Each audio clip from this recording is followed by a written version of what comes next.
आज हम short question पढ़ेंगे। पहला क्वेश्चन है, to wires carrying current in the same direction attract each other, but two beams of electrons traveling in the same direction repel each other. Explain why.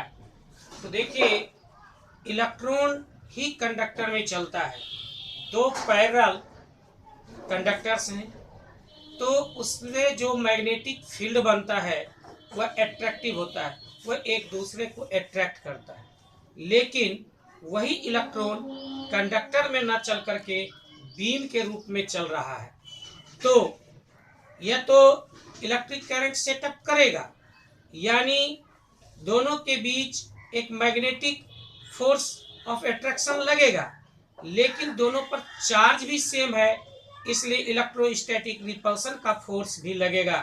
Attraction का force से repulsion का force ज़्यादा है, इसलिए उस दोनों के बीच रिपल्सन का फोर्स ज़्यादा दिखाई पड़ेगा और वह दोनों एक दूसरे से दूर होने लगेगा। दूसरा है, Biot Savart's law and Ampere circuital law are two independent laws. Comment नहीं, ये दोनों एक दूसरे पर आधारित है। जैसे कूलम्स लॉ से हम लोग गॉसेस लॉ निकाल सकते हैं और गॉसेस लॉ से कूलम्स लॉ निकाल सकते हैं, वैसे ही एम्पियर सर्किटल लॉ से हम बायोट-सावर्ट लॉ को निकाल सकते हैं और बायोट-सावर्ट लॉ से एम्पियर सर्किटल लॉ भी ट्राई कर सकते हैं।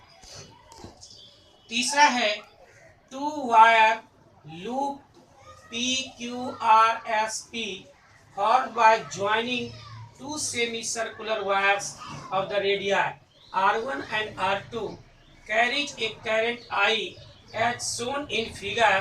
What is the magnitude induction at the center of C? तो यहाँ पर कहता है कि सेंटर सी पर मैग्नेटिक इंडक्शन का मैग्नीट्यूड कितना होगा।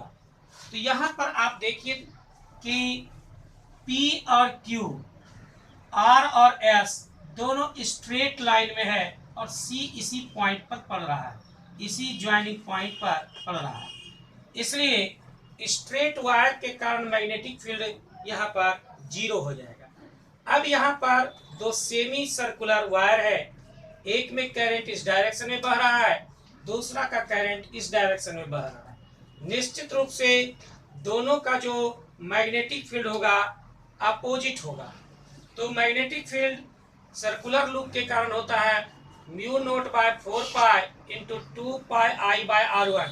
क्योंकि सेमी सर्कुलर है इसलिए हाफ हो गया, तो इसका मान हो गया mu naught by 4 pi into pi I by R1।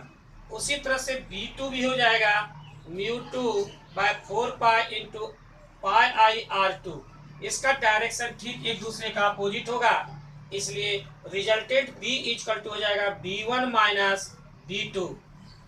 तो इस दोनों में कॉमन हम लोग ले लेंगे म्यू नोट 4 पाई आई, तो हम लोग ले लिए म्यू नोट